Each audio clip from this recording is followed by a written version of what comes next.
Thank you very much, Christy.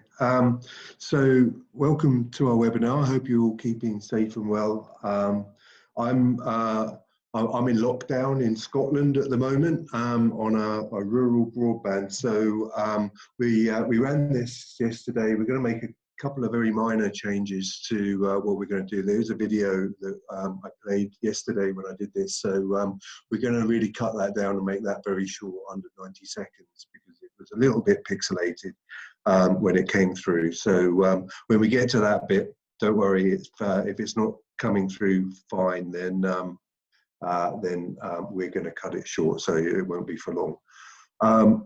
So welcome to our webinar about free home learning and GameMaker resources. I just want to make the point that everything we're talking about today is immediately available for you, and it's also immediately available for you for free, because we're really keen to support educators who have suddenly been put in a place where they need to try and find a way of teaching their students whilst their students are at home.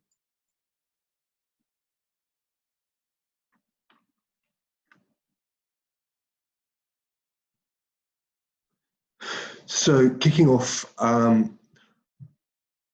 want to tell you what changes we're making and what we're doing to specifically support educators. So for schools that currently have GameMaker licenses, we've extended the number of sessions per license to 5. Now, what this means is that for every seat license that is currently owned of GameMaker Studio 2, 5 students can simultaneously use it, and we're doing that until the 30th of June. If you're in a school that doesn't have a paid license of GameMaker Studio 2, or maybe you've got licenses of GameMaker Studio, which is our end-of-life product, then what we're providing is 20 educator licenses of GameMaker Studio 2, and that would combine with the fact that every single one of those licenses can be used by 5 students. So what it means is that we'll provide you for no charge enough licenses for 100 students to be able to use them in their home until the 30th of June. So to get these licenses, there's 2 steps. There's you need to go and register an account with Yo-Yo Games and accept all the boring stuff like our end user license agreement. And once you've got that set up, then come back to this webinar, the slides that we're going to send out, and just click here, and that will take you through to a form that Christy is going to send out to you over the next few days. You just complete that form, and that means that we'll be able to convert your user account to an educational account, and we'll be able to allocate those licenses to you, and you'll be able to get started on it straight away. For more information on the 5 sessions per license thing, which is a bit complex for some people, we've got an FAQ, and I've got a link at the bottom of this slide. And again, you'll get all these slides over the next few days from Christy. So just click on this link, and it will take you through to an FAQ that will take you through step by step on how to get this set up.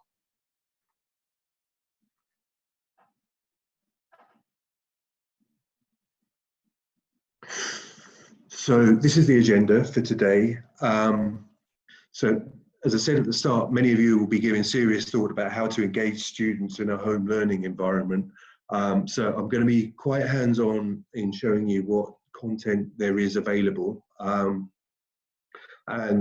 the way I'm going to break it down, I've listed the specific types of resources that we're going to be looking at here, but more generically, I'm going to break it down into 3 sections. So we're going to look at home learning in an educator-led environment where you're able to engage remotely with the students. So we're going to look at the resources that we've got that support that. We're going to be looking at home learning where, as an educator, you're not able to intervene or get involved. So we're going to look at video tutorials that have been built for consumers who come in and use GameMaker, and help take them through step by step making games. And we're also going to look at a third way, which is probably for older students or students who are more adept at coding, maybe have done more work around coding or that sort of thing. So we're looking at a project approach and the sorts of resources that that these students can lean on to help them if they were to undertake a themed project. And of course, we're going to finish up with a Q&A at the end. So as Chrissy said, just fill out the Q&A questions and I'll pick those up at the end.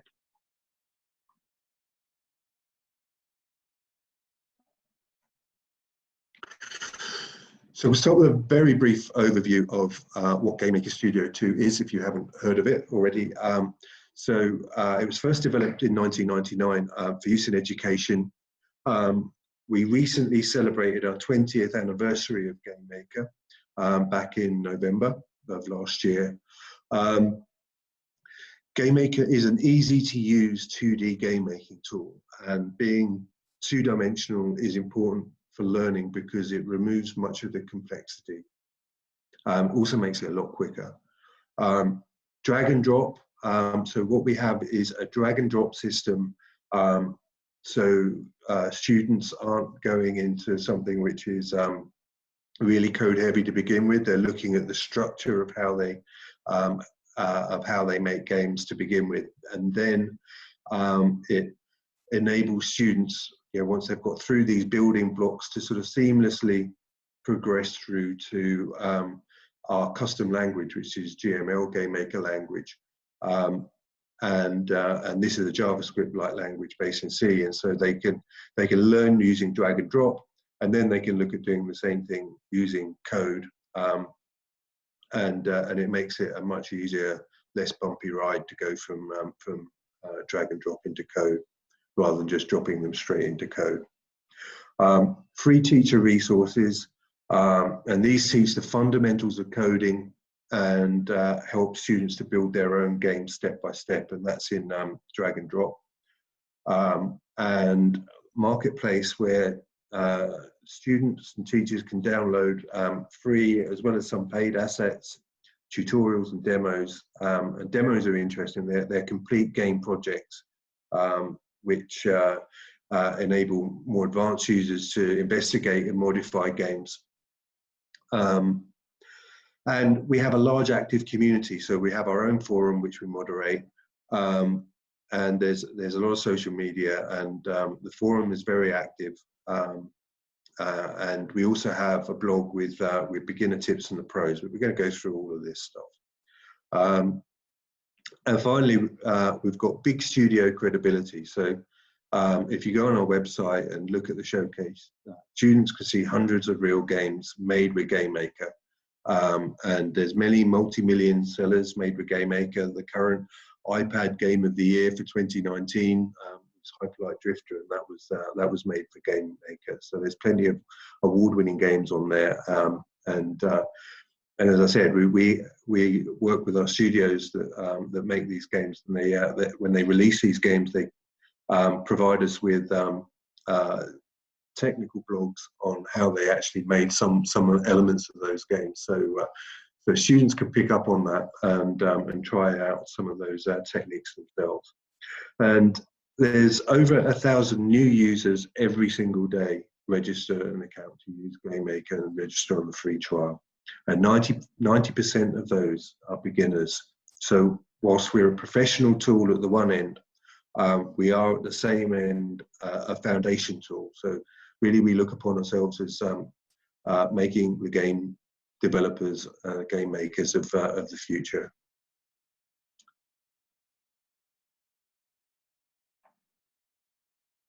So I did a survey last year, and we were looking at, and this was a survey of 150 educators who were using GameMaker, and we were looking at how they teach GameMaker in the classroom. And so there's three elements here: making a game step by step using video, making a game step by step with the teacher leading, and setting a project with objectives for students to interpret. So these are the three areas which are probably the most relevant in terms of homeworking. So first up is our educator resources, which is making a game step by step with the teacher leading, where the educator provides guidance on the teaching of coding. And this is reinforced with step-by-step video tutorials. It comes with an assessment structure and homeworks. And this will need the educator to run online tutorials to go through the slides. There's a lot of flexibility in how you teach this, and the game design can actually stand alone with the teaching of coding, and enabling that teaching of coding to be brought in at a later stage. The other is making a game step by step using video, and that approach solely relies on video tutorials where users build and extend games from zero knowledge using drag and drop, and then progress into making these games using GML coding. This will work better for slightly older students or slightly more advanced classes where less oversight is required. There's no formal framework for learning code within these drag and drop structures, although there is an introduction to GameMaker. The students are learning the skills in a more hands-on way, so educators may need to provide some structure to what they've learned afterwards. But these tutorials are mainly used by consumers, so that the educator will need to decide how they're going to gauge the progress when students are making those tutorials. And finally, we have the approach of setting a project for students to interpret. So this is actually the most popular approach, but in lieu of having students being able to work in groups, I would probably reserve this approach either as a follow-up to the two previous approaches or for older with higher problem-solving skills. So for this approach, I'm going to show you the resources that can provide guidance and inspiration.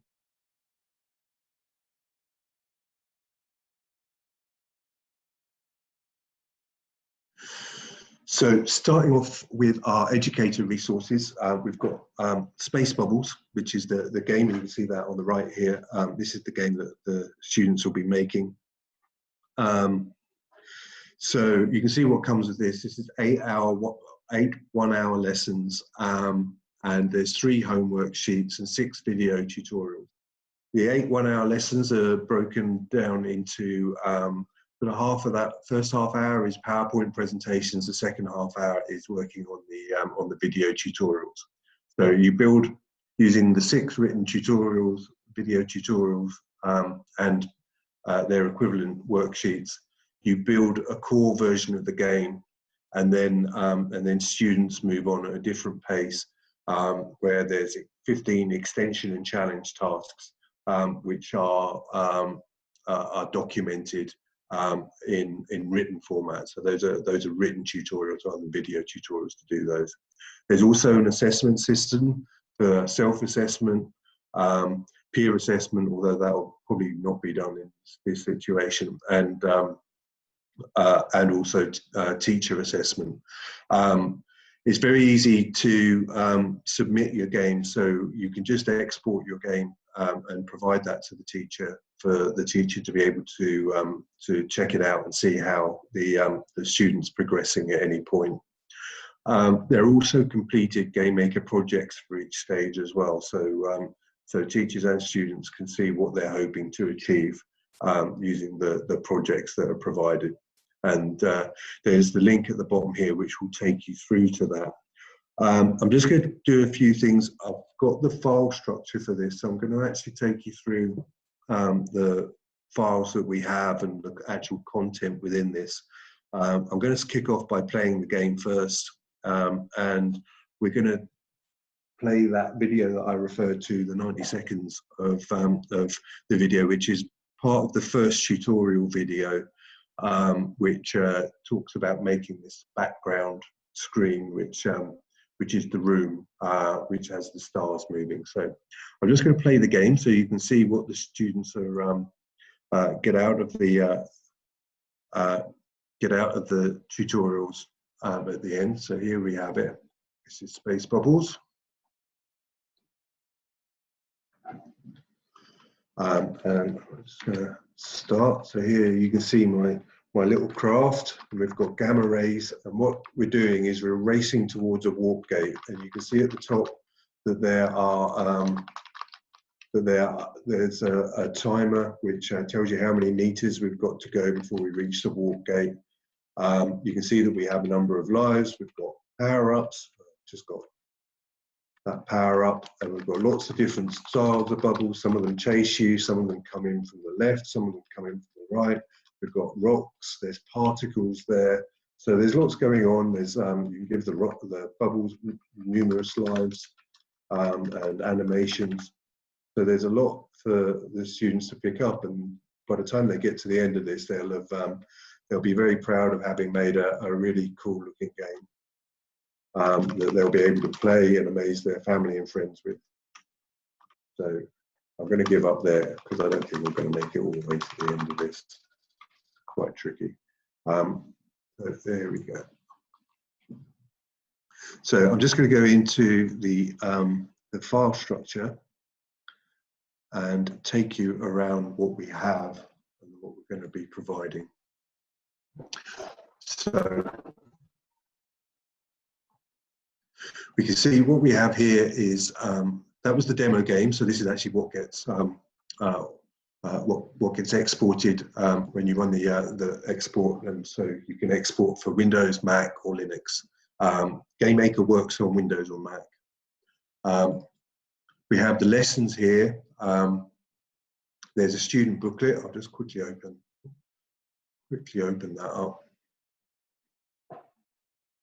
You see there's a student booklet and a US student booklet, so we've got different paper sizes that these are set up for. So we have an attainment sheet, and basically the students work their way through this, which complements the PowerPoint presentations that the teacher is going through, and they get to this, which is the self-review and peer review sections where they can ascertain how far they're progressing and what they're up to, and how well they're doing. Okay, close that down. There are 3 homeworks. So one is mix and match.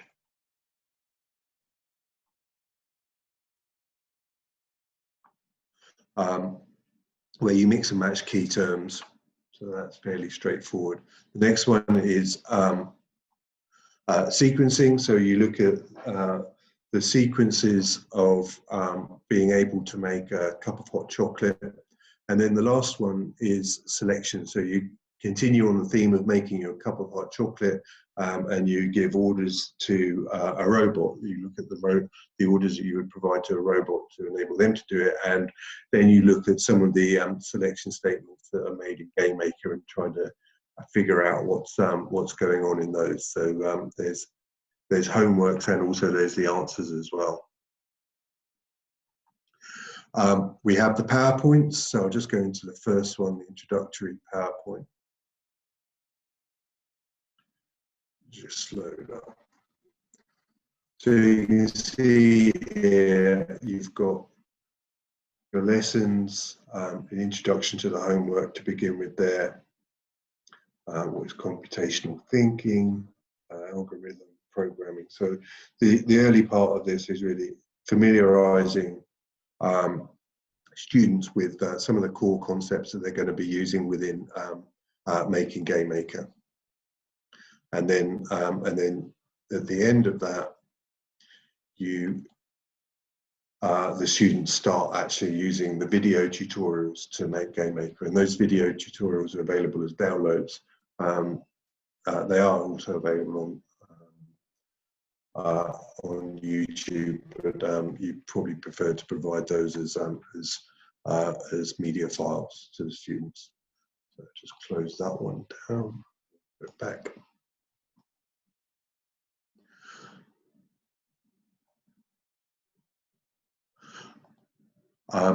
This is the teacher's guide, the all-important teacher's guide. I'll just quickly up. So it will provide you with step-by-step guidance as to how to deliver the education. So if you've got no experience of using GameMaker and limited experience of having taught coding before, then that's fine. What it does is it breaks down each of the lessons and it tells you what you need to do and how long it takes. So you've got your lesson planned out for you. So lesson 1, welcome introduction for 5 minutes for slides 1 to 5, programming concepts 6 to 11, GameMaker concepts 6 to 12, and then the last 30 minutes, slides 21 to 23 will be programming using GameMaker. And moving to the tutorial, so these are the 6 video tutorials, and as I said, we're going to brace ourselves now because I'm going to open up the video and we're going to see how my broadband holds up. So I'm just going to play this one for 90 seconds, and we'll hear a little bit of Terry Watt, who is a teacher, former game designer and is a teacher, talking about how he's going to make the room and animate the room. So we'll just do this for 90 seconds to give you a bit of a feel for GameMaker and a bit of a feel for the way that Terry approaches teaching, his tone, and the way that he goes through things. So I'm just going to turn this on now. Come across the left-hand side here, you have different layers that we can put in our room, which allows us to drag in different objects and sprites, etc. on. So we are going to select the background layer, and I'm just going to drag this bar up a little bit because we don't need that many layers in our room at the moment, so it just gives us a bit of space here. And we're going to, once we've selected the background layer, come down to where it says no sprite, and we are going to assign a background, and we're going to set bck_space. And what you'll see is that will then put the background graphic in. Okay. Now at the minute the background graphic doesn't fit the room properly because we haven't set the width and height of the room correctly. So we're going to come down to the properties in the bottom left, and we're going to select 800 and 960. So that means it's going to be 800 pixels wide, 960 pixels high.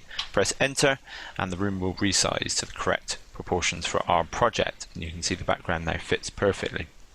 We want the background to actually scroll down, so we're going to click vertical tile. So when we move this background graphic down, it's going to tile and repeat from the top, and we're going to change the vertical speed to 1.5. Press enter. Now when you click run, it should load up the room with the correct dimensions, have the background graphic in, and scroll the background graphic down the screen as it does. So that is perfect.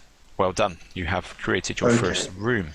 Good. So, I mean, that provides you with a little bit of information. So what he's done is he's created the room, he's added the graphic, and he's put in a little bit of set the graphic up so that it revolves at a rate of 1.5. So it's going to come out of this.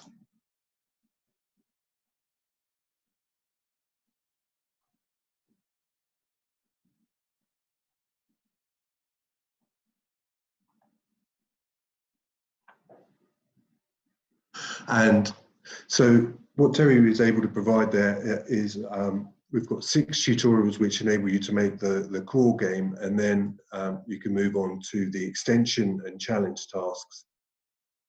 And the information provided with those tasks is provided here. So this is an example of one of the extension tasks.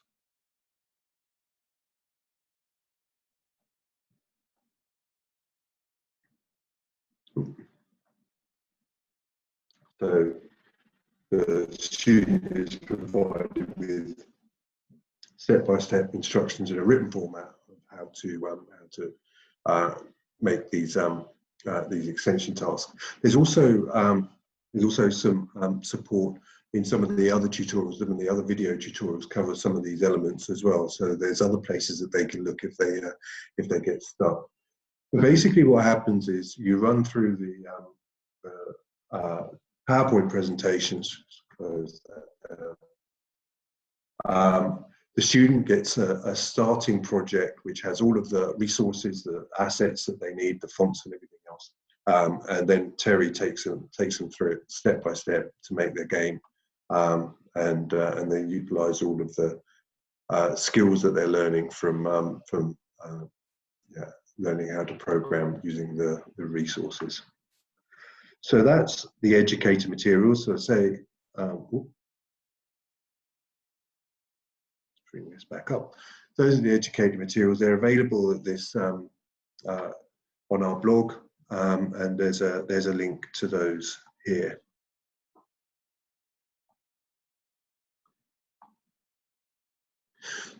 So what we also have, moving on to video only, where you can just leave the students to, you can give them a selection of videos and provide them with the means to just make their own games. So this one here is actually called My First Game. It is our very first game that someone who's brand new to GameMaker would ordinarily make. It's an arena shooter with many of the same mechanics as Space Bubbles. So moving from one to the other, it would be very familiar. There's an intro to GameMaker within that, and it does give you a bit of an overview of programming, but not in the same depth that the educator materials provide. There's also the setup of movement, attacking, collisions, scores, lives, effects, and sound effects and polish. So this has been designed really to give people coming in some really quick wins and to be able to see things happening straight away.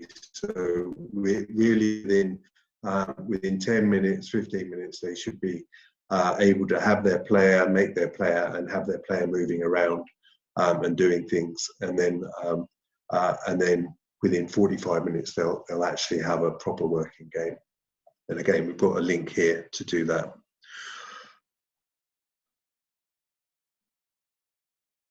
Once they've done that, there's a new set of tutorials which we released. We actually got these done this week, called Space Mods, and these provide some additional functionality that you can bring into the Space Rocks game. Important thing to mention about Space Rocks and Space Mods: they both use GML and D&D, so you can choose which version you want to make your game in. So drag and drop or GML coding. I think what we usually see is students or people coming in, making games in drag and drop, and then going back and making them in GML code. So we've got this, and we've also got the next one, which I'll just bring up, this is Breakthrough, which is a ball breaking game, which is a totally different set of skills really involved in this game. But with all of these, you can make these in GML and D&D. So you can make this game, you can make Space Rocks and Space Mods, make them all in drag and drop, and then go back and have another go at making them in GameMaker language.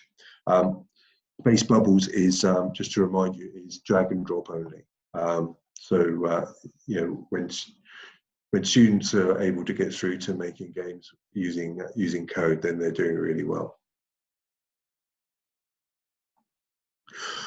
I would suggest that once students have made drag and drop versions of Breakthrough and they've done Space Mods and Space Rocks, then they would look in the IDE inside GameMaker itself and look at these IDE basics tutorials, which provide a lot more detail around how to use the various tools that we have within GameMaker. So they'll have got a really quick grounding in how to use GameMaker through making games, but then this will probably give them a more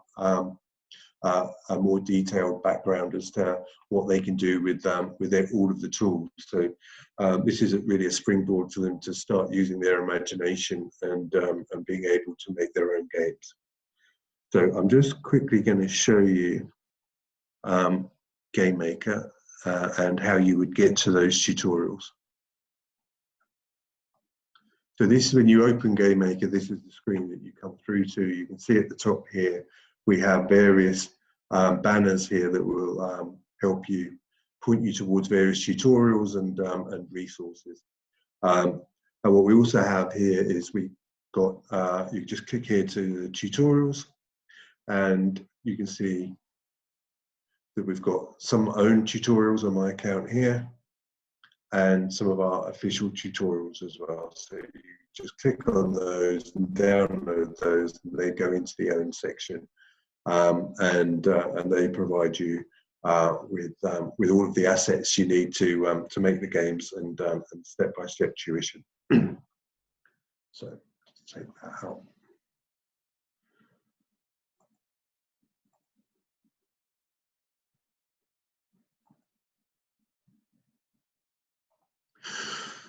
So once you've gone through and gone through the IDE basics and made the game in drag and drop, then we have a next set of tutorials, and this is this starts off quite easy, and then it gets really quite in depth. So it's really starting at beginner level, but you would probably need to have made the other games first. And this is where we make a platformer game. Now, we've worked with one of our community tutorial makers, of which we have a lot, and he's made the first 2 videos of making this platformer game. And again, we've got links here and a link through to the assets. Now, his name is Sean Spalding. If you look him up on YouTube, you'll find loads of content that he's created. But this platformer tutorial also links through to Sean's own YouTube collection of videos. So there's 27 videos on making a platformer game, and as you can see on the right hand side here, most of those video tutorials is half an hour long. So you're never going to be short of content where you have you're able to make this platformer tutorial starting with our own and then moving on to Sean's platformer tutorial. This will take students from being a complete beginner through to really intermediate levels of knowledge of becoming a game developer. So this sort of takes them on to the next step.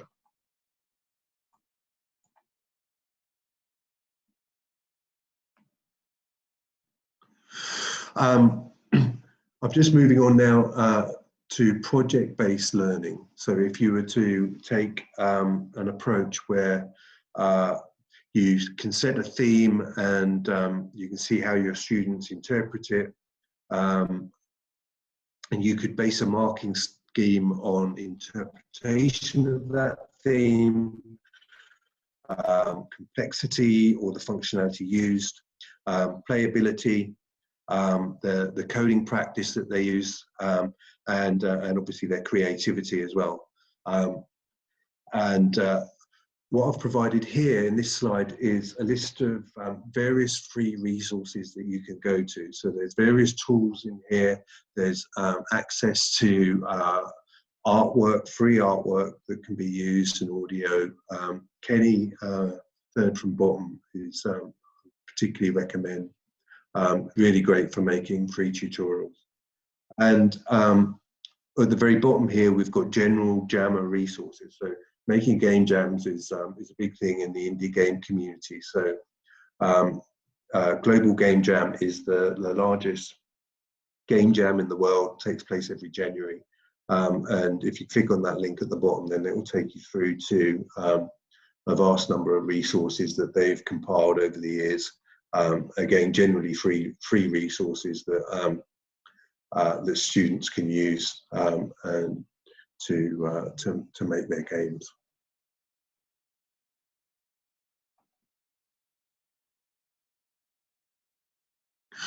We have on our website a Learn page, and so this is really a central repository. It's our learning hub, central repository of video tutorials, written tutorials, It includes our official tutorials all in one place, and also selected third-party tutorials as well. So there's large numbers of tutorials.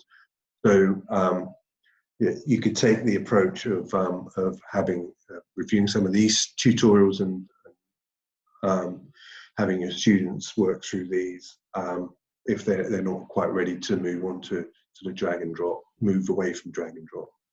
This might be a good place to go if they want a little bit more variety in the types of tutorials that they're using.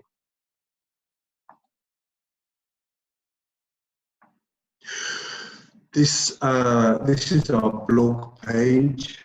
I mentioned earlier that we this can provide inspiration because we get a lot of input from pros. So you can see on here, actually, all four of these were provided to us by pro developers, where they talked about games that they'd made and how they did things within those games. Sometimes they're talking about the creative process that they went through. Sometimes they're talking much more specifically about coding. So for slightly more advanced students, this is a great place to get some inspiration to do some really cool stuff in GameMaker.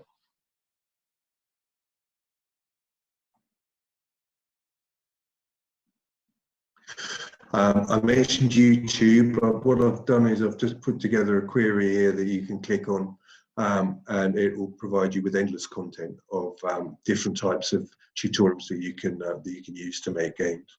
Probably more frequently within YouTube tutorials, that they're generally more likely to be GML code-based tutorials. So yeah, there's some drag and drop in there, but you'll probably find most of these are more the sort of intermediate level. But there's loads of really good stuff in there. Again, great. You can pick things out of this and just identify different types of things that you maybe want to pull into a project that you're making. So certainly, this is really helpful for interpreting a project brief. This is just a link through to our doc site. So all of the functionality within GameMaker is documented in here. We have a very detailed documentation of everything that you can do within GameMaker. So if you get stuck, this is the place to go. I mentioned before about demo games. So this is some of our demo games from our marketplace. So you can see some of these are free and some of them are paid for about $1, a couple of dollars. You can get your own versions of a game, which is a real life game. Just go in and then you can start to make it your own and play around with it. Great way to learn how to do things as well. We also have a very active community. So if you get stuck, just go in and ask a question. They're very helpful. We moderate this community. And you can see I just pulled a screenshot a few days ago, so that this is pretty active. You can see that there's quite a lot of posts, a lot of new topics going through. You can see that people respond pretty quickly when you ask something.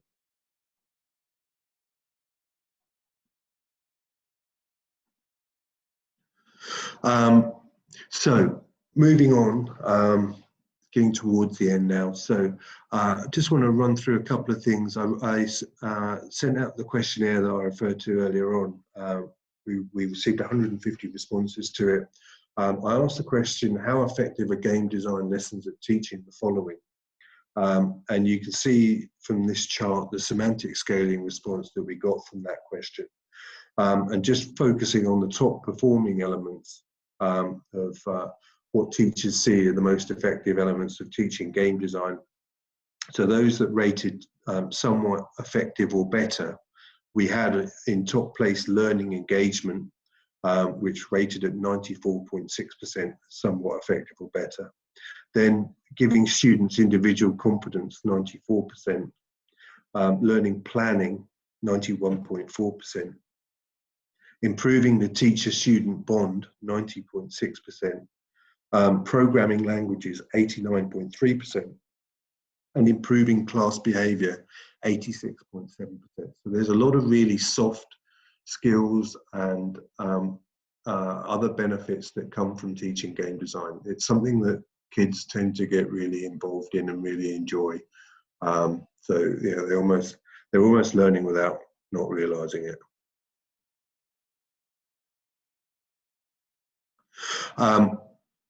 I also asked the question of these 150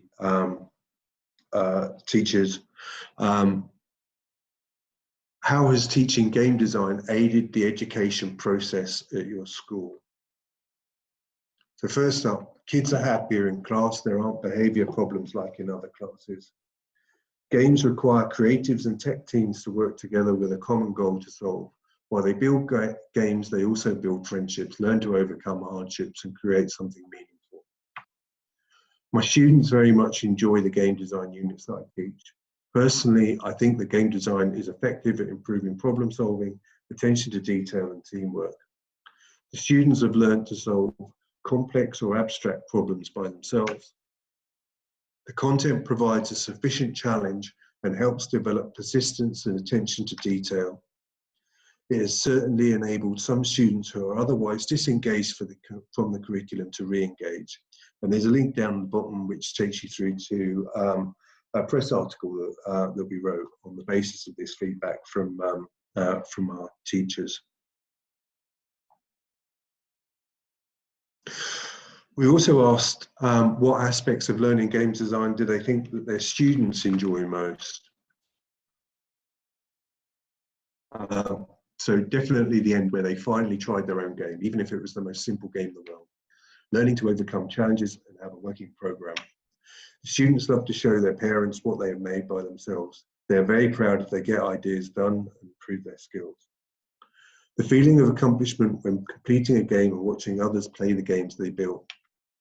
Just being able to create an original game, then watch their peers play the game is such a high for these kids to be able to say, I made that, is a real ego boost.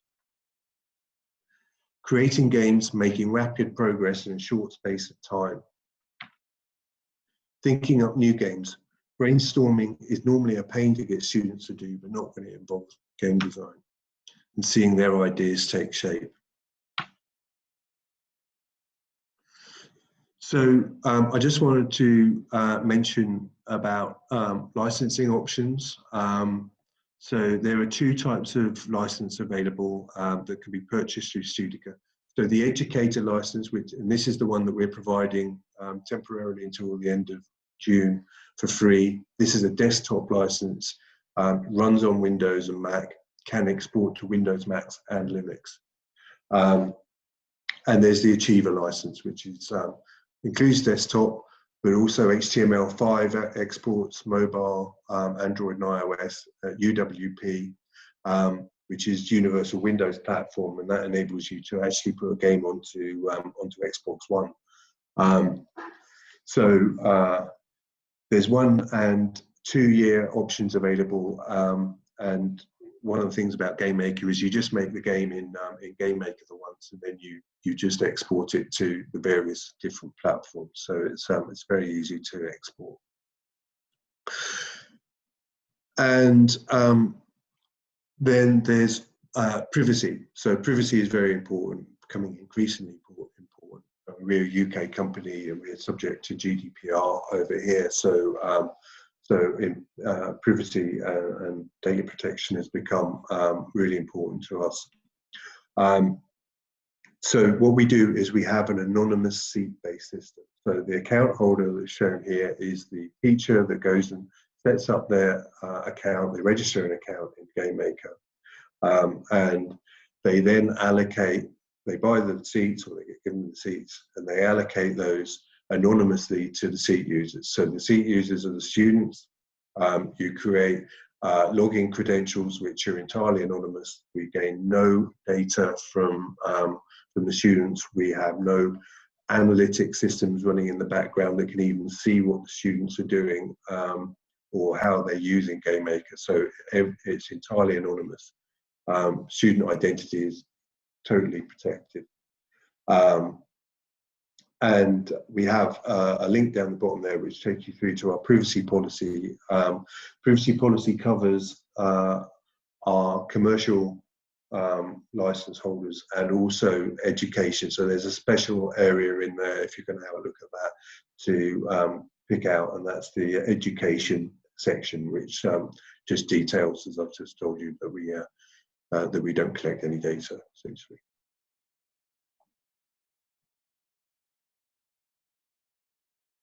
And just to finish off, we have the special offer that I mentioned. So you would receive 20 educator licenses, and they're valid until the 30th of June. And those 20 educator licenses can be allocated to 100 students who are all home working. Or well, don't have to all be home working, but yeah, they're home working. And the way to do that is register your account at yoyogames.com, and then click on this link, which Christy will send out to you, and you fill out a short form that will come over to us. We'll find your account and we'll allocate the licenses to it, and then you'll be ready to go. So we've reached the any questions stage. Just have a quick look to see what we have. Chromebooks. We're not yet in a position to do anything with Chromebooks, unfortunately. So it's something that we're looking at very closely, because we know there's a lot of Chromebooks in the US, in US schools. But at the moment we're operating on Windows and Mac. The other question there is there anything that can be done for them as it is totally web-based? I'm afraid not is the answer to that. So GameMaker is downloaded and played. So that's that. Have you got any other questions that you've seen, Christy? How do you go about creating logins for the students? Sharing logins? Creating them for the students? Oh, creating logins. Ah, okay.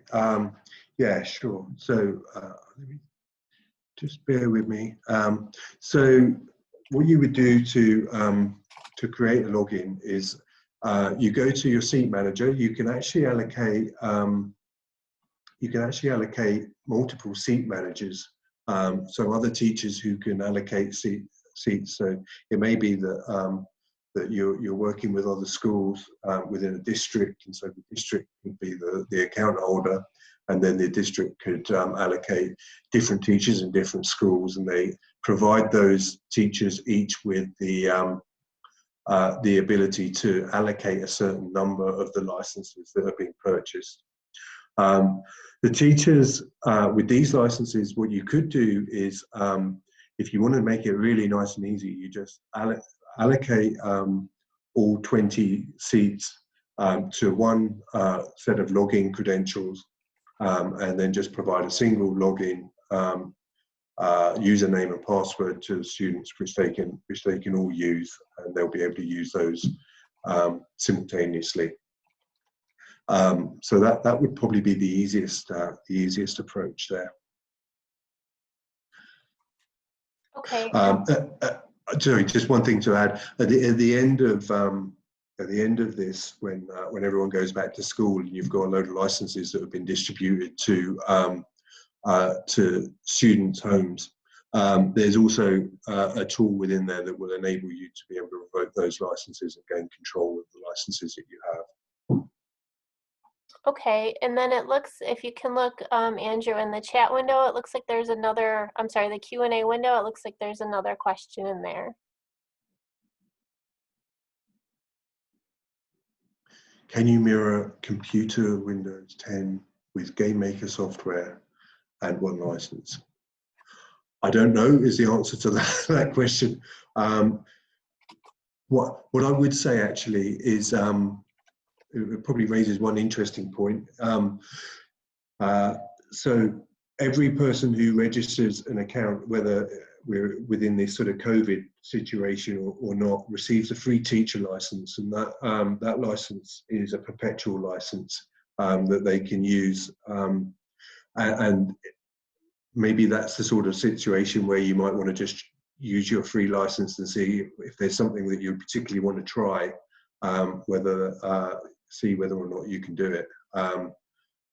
The other thing is that we also have a support desk who are probably more technical than me, and so they'll be able to help you with that. So I'll just make a note of this, and I'll ask our support team whether this is something that we can do. But unfortunately, as Christy said at the start, I'm in marketing, so there's a limit to my my technical knowledge, unfortunately.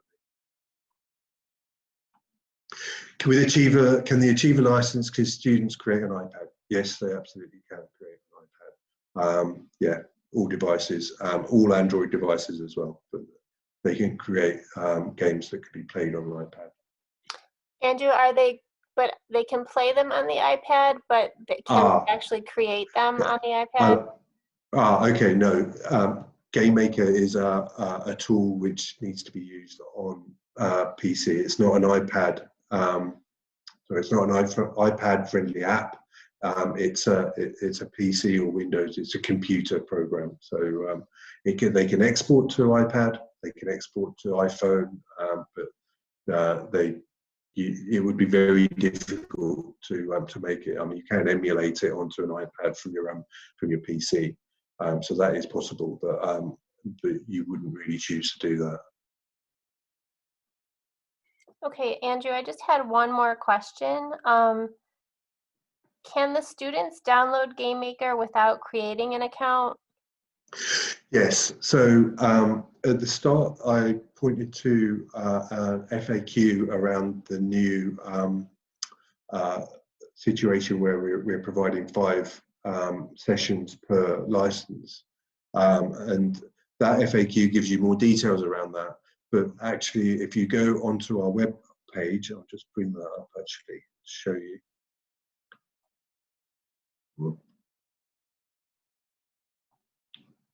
So if you go onto our homepage, yoyogames.com, you can go in here and select education. I'll just bring that up.